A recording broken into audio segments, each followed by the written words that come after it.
Hello friends, welcome back to our channel. So in today's video guys, we will see how you can fix error unknown web method and then parameter name method name.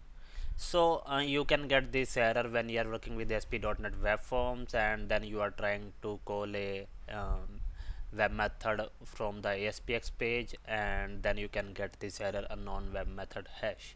Now hash is the method name that I'm trying to hit, so I will show you what I'm trying to do. So we have this Ajax call that I'm trying to perform, and it is calling the hash method, and then on the CS side we have this method here, so which is a web method. So guys, if you are facing this error, then one thing you have to check is if the method name is correct, because you can see the method name is the exact name, so there is no issue with the method name.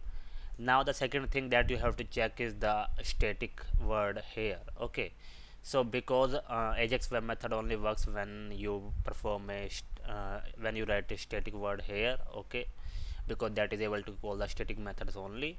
So you have to write up the static here, and then you have to try that again if you are sure that the method name is correct.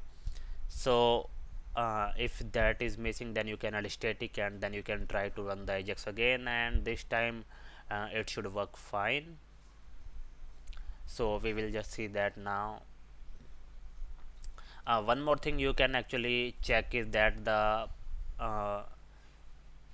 access modifier should be public here, it should not be private. Okay, so now we will try to hit again, and then you can see it is getting hit. Now we are not getting the error.